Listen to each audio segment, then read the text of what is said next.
अस्सलाम वालेकुम dear student. ये क्लास 8 का साइंस का पेपर है सेकंड टर्म का। और इसमें मैं आपके साथ साइंस के तमाम वर्जन के सब्जेक्टिव क्वेश्चंस शेयर करूंगी।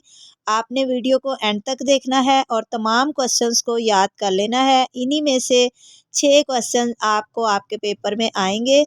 तो चलिए स्टार्ट करते हैं। और सबसे पहले तो आपने घबराना नहीं है, क्योंकि पेपर बहुत आसान है, बहुत इजी क्वेश्चन है, छोटे छोटे आसान सवालात हैं।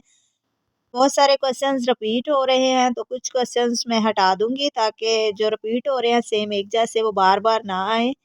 और इसमें तमाम सवालों के जवाब इंग्लिश में भी लिखे हुए हैं और उर्दू में भी लिखे हुए हैं। तो इंग्लिश मीडियम और उर्दू मीडियम दोनों बच्चे जो हैं वो अपना पेपर इसी वीडियो से याद करेंगे सब्जेक्टिव क्वेश्चन। और जो एमसीक्यूज़ हैं वो उर्दू और इंग्लिश के अलग अलग मैं 2 वीडियोस बनाऊंगी। इंग्लिश मीडियम बच्चों की अलग तमाम वर्जन के एमसीक्यूज़ की वीडियो बनाऊंगी और उर्दू मीडियम के बच्चों के लिए अलग वीडियो होगी। लेकिन ये वीडियो सेम है, तो आप सारे बच्चे सब्जेक्टिव क्वेश्चन इसी वीडियो से याद करेंगे। तो बुक से आपने अब कुछ नहीं याद करना और ना ही आपने कोई और वीडियो देखनी है। इंशाल्लाह आपका सारा पेपर कवर हो जाएगा। तो चलिए अब हम स्टार्ट करते हैं। तो पहला क्वेश्चन है पहले वर्जन का कि एसिड की तारीफ करें। Define acid. Compound that produce hydrogen ion in their aqueous solution. यानी ऐसे कंपाउंड जिनका पानी में जब सोल्यूशन बनाया जाए तो वो उसमें हाइड्रोजन आयन दे, उनको हम एसिड कहते हैं। Right any 4 uses of nitric acid. Nitric acid के 4 यूजेस बताने हैं। ये कहाँ पे इस्तेमाल होते हैं?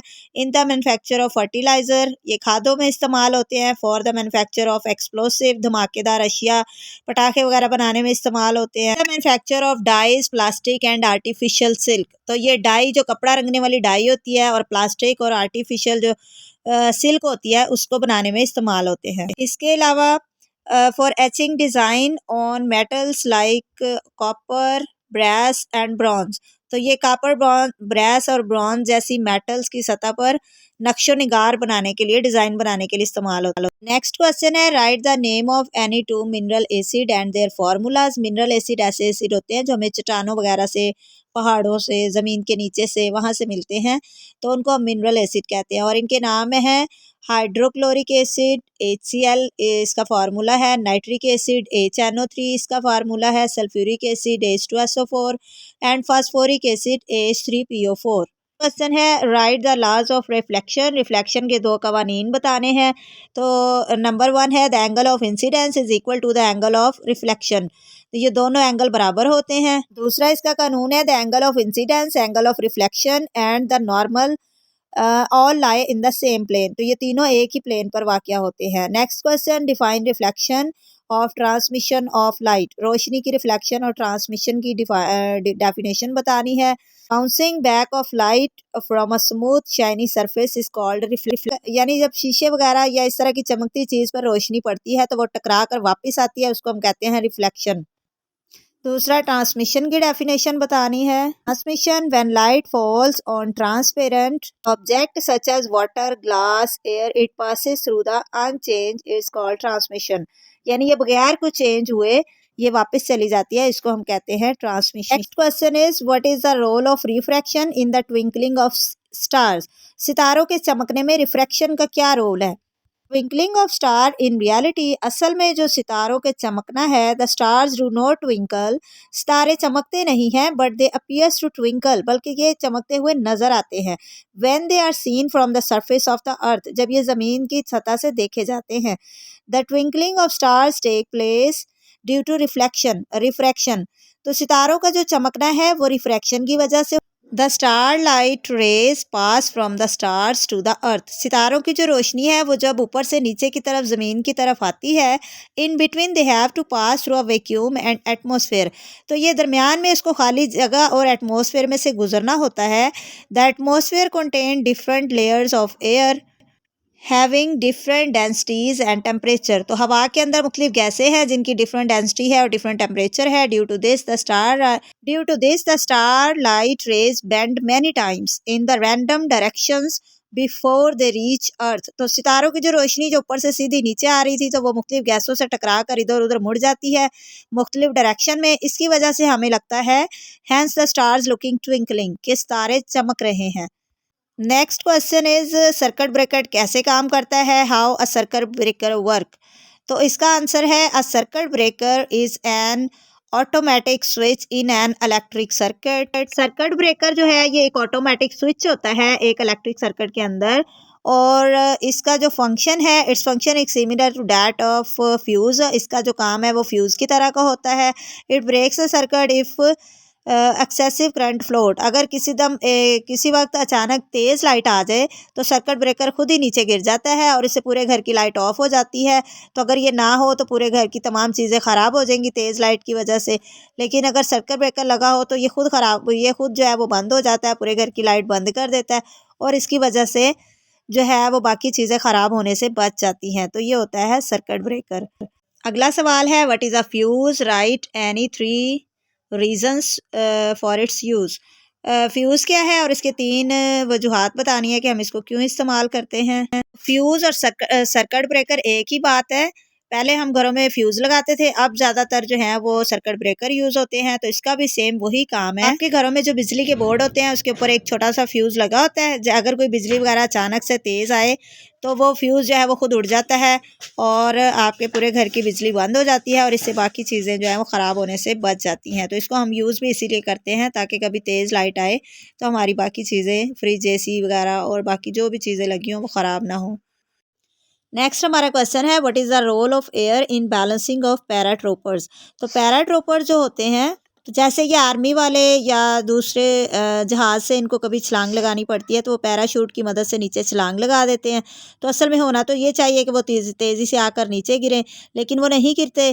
तो इसकी वजह ये होती है कि उन्होंने जो पैराशूट लिया होता है, पैराशूट के अंदर बहुत सारी हवा जमा हो जाती है। वो हवा जो है वो एक मुखालिफ कुव्वत बन जाती है। नीचे ज़मीन की कशिश की कुव्वत उसको अपनी तरफ खींच रही होती है, लेकिन वो हवा का जो प्रेशर पैराशूट के अंदर बना होता है वो उसको तेज़ी से नीचे नहीं गिरने देता, बल्कि वो आहिस्ता आहिस्ता नीचे आते हैं, जिससे उनका जो है वो चोट वगैरह नहीं लगती।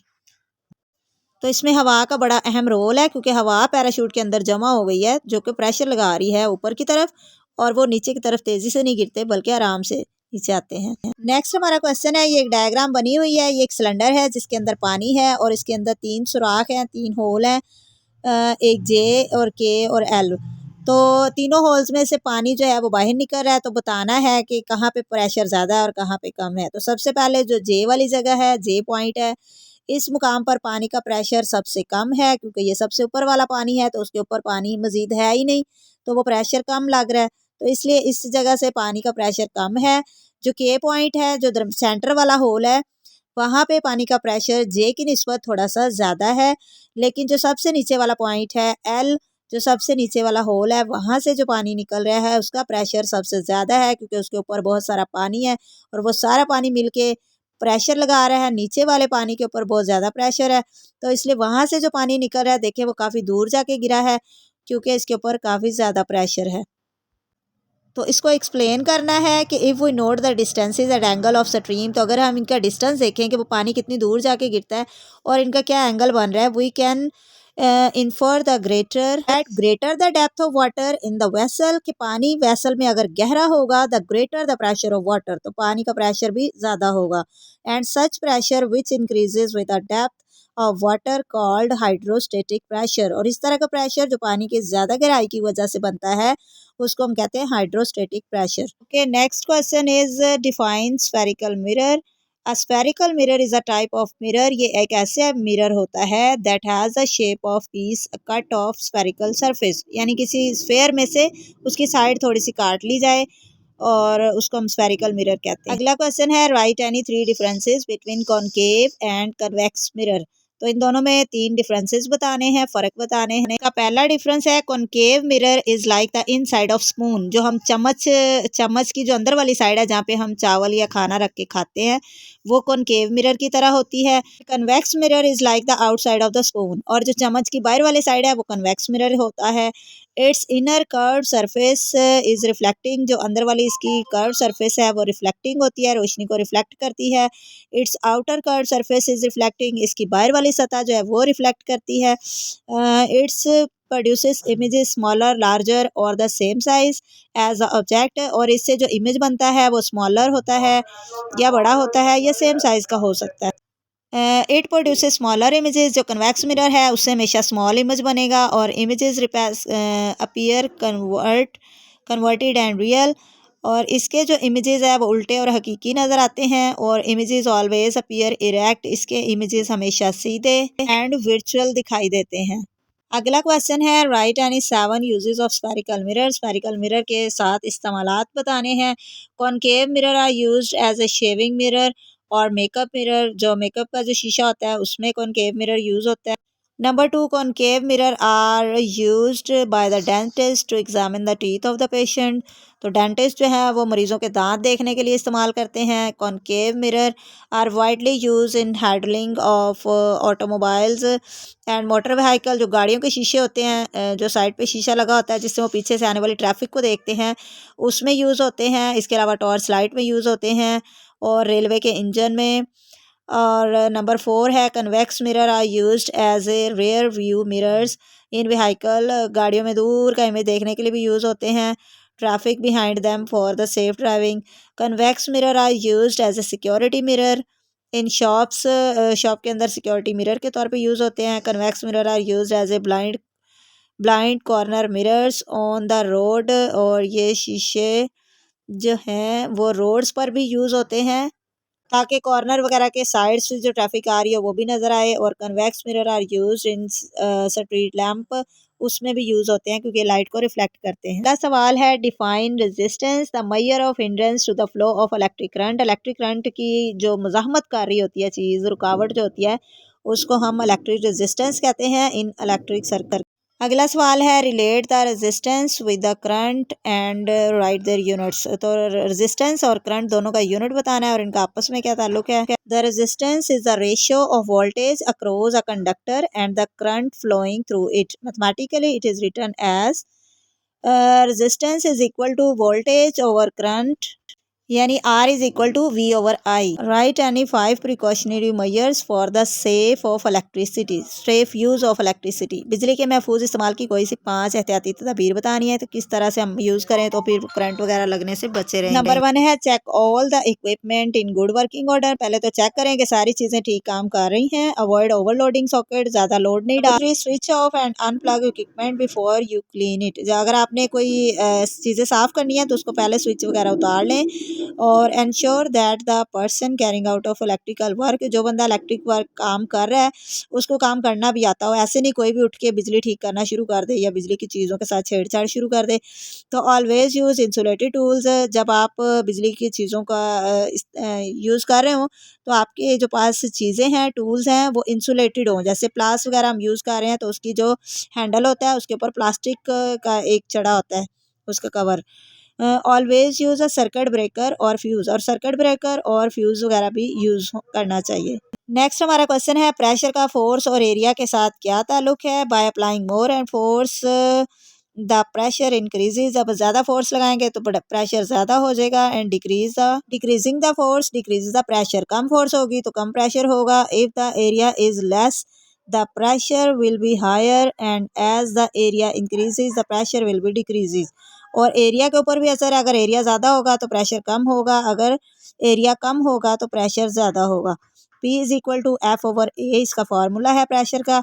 उसके बाद अगला क्वेश्चन है explain the case of balance and unbalance forces from the following images. ये जो इमेज बना हुआ है इसमें आप देखें रस्सी के दोनों तरफ तीन तीन लोग जो हैं वो मिलकर रस्सी को खींच रहे हैं, तो फोर्स बैलेंस होगी क्योंकि जितनी फोर्स दाएं तरफ लग रही है उतनी ही फोर्स बाएं तरफ लग रही है। दोनों फोर्सेस मिलके एक दूसरे के असर को कैंसिल कर देंगी और जो नेट फोर्स है वो जीरो होगी। लेकिन अगर दोनों टीमों में से कोई एक ज़्यादा फोर्स लगा देगी तो ये फिर अनबैलेंस फोर्सेस हो जाएंगी और उसमें जो है वो रस्सी उसी तरह मूव कर जाएगी जिस तरह फोर्स लग रही, ज्यादा फोर्स लगी। अगला हमारा सवाल है कि धात से बनी हुई कश्ती जहाज पानी में क्यों तैरते रहते हैं जबकि लोहा, वैसे तो लोहा हम पानी में डालें तो वो डूब जाता है, लेकिन इतना बड़ा जहाज लोहे का बना हुआ धात का वो पानी में तैरता रहता है, वो नहीं डूबता।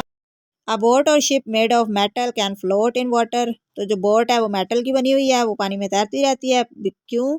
Because the metal is denser than water. Because metal जो है वो वाटर की निस्बत ज़्यादा डेंस होती है, उसकी डेंसिटी ज़्यादा होती है। An object float when it is places a volume of water that has a mass equal to mass of the object. एक ऑब्जेक्ट जो है वो पानी के ऊपर तैरता रहेगा अगर जितना उसका वजन है वो अपने वजन के बराबर जो है वो पानी को साइड पे हटा दे और खुद उसकी जगह ले। Therefore, if a material like iron is shaped into a boat, इस तरह जब किसी मटेरियल यानी लोहे की कोई बोट बनाई जाती है and made larger and larger, तो वो बड़ी बनाई जाती है ताकि वो ज़्यादा हो उसका सरफेस एरिया, और वो ज़्यादा से ज़्यादा पानी को पीछे हटा दे। जब वो ज़्यादा पानी को पीछे हटा देती है तो फिर वो वहाँ पर तैरती रहती है। अगला हमारा सवाल है इलेक्ट्रिकल पावर की तारीफ करें। Electrical power is the rate at which a device convert electric energy into another form of energy.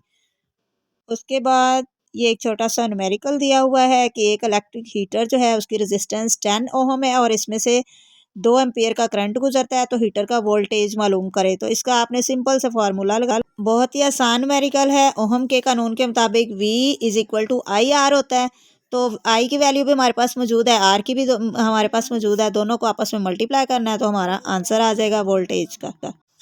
Next हमारा क्वेश्चन है अर्थ वायर और सर्किट ब्रेकर में डिफरेंस बताना है। तो सर्किट ब्रेकर का मैंने आपको पहले से ही बता दिया है। एक ये अर्थ वायर है।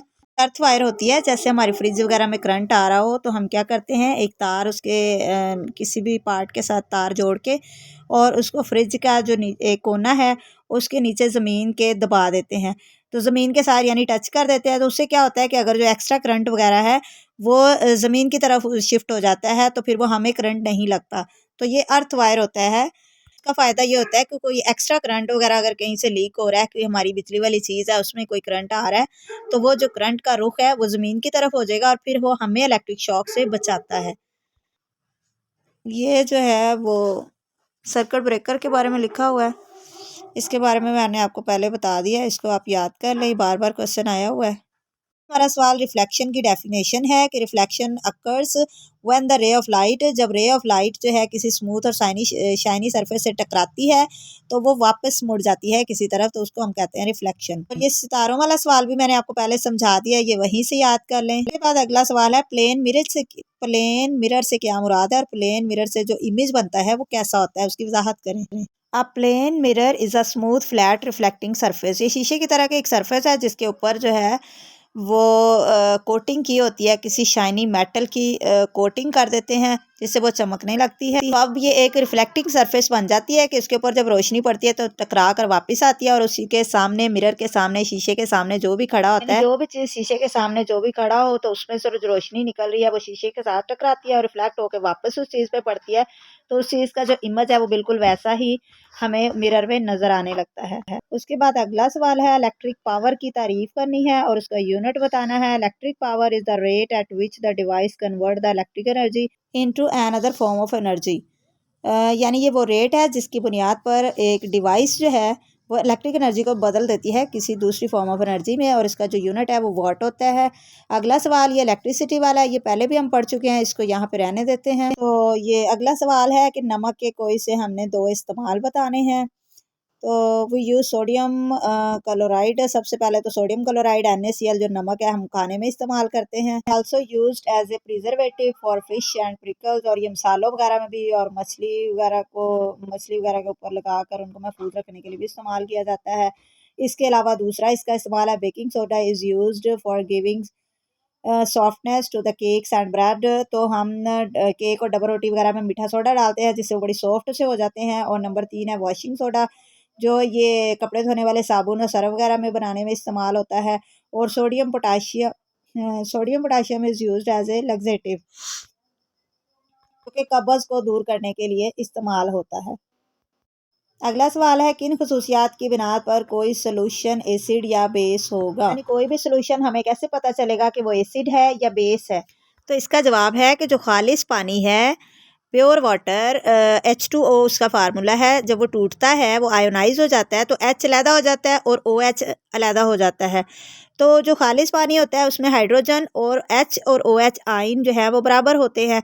लेकिन जब हम कोई एसिड को पानी में हल करते हैं तो जो हाइड्रोजन आयन की कंसंट्रेशन होती है वो बढ़ जाती है। एसिड के अंदर खुद के अंदर भी हाइड्रोजन आयन मौजूद है, तो पानी के अंदर भी हाइड्रोजन आयन मौजूद है, तो उसके अंदर जो है वो हाइड्रोजन आयन की कंसंट्रेशन बढ़ जाएगी। मतलब कि अगर उसके अंदर हाइड्रोजन आयन ज़्यादा है, जितने ज़्यादा है तो इसका मतलब एसिड उतना ही स्ट्रॉन्ग है। अगर एसिड स्ट्रॉन्ग है तो इसका मतलब हाइड्रोजन आयन की कंसंट्रेशन ज़्यादा है और हाइड्रोक्सल आयन की कंसंट्रेशन कम है। तो अगर हाइड्रोक्सल आयन की कंसंट्रेशन कम है तो इसका मतलब जो बेस है वो नहीं है या वो कम ताकतवर है। इसके बाद हमारा अगला क्वेश्चन है, लेकिन उससे पहले बच्चों अगर आप मेरे चैनल पर नए हैं तो जाकर अभी जाएं और चैनल को सब्सक्राइब करें और बेल नोटिफिकेशन को ऑल पे कर दें ताकि आने वाले बाकी पेपर्स की वीडियो आपको आसानी से मिले। और वीडियो को अभी यहीं रोकें और जाएं, पहले वीडियो को लाइक करके आएँ क्योंकि बाद में आप भूल जाते हैं। और वीडियो आपको कैसी लगी ये भी आपने कमेंट में मुझे लाजमी बताना है ताकि मैं आने वाली तमाम वीडियोस ज़्यादा बेहतर तरीके से आपके लिए बना सकूं। तो ओके, अब हम नेक्स्ट अपना क्वेश्चन स्टार्ट करते हैं। तो अगला हमारा सवाल है कि सोल्यूशन की पीएच से क्या मुराद है और इसकी रेंजेस क्या है। तो बच्चों जो पीएच होती है वो एक ऐसा स्केल है जिसकी मदद से हम मालूम करते हैं कि कोई भी एसिड या बेस वो कितना स्ट्रॉन्ग है या वीक है।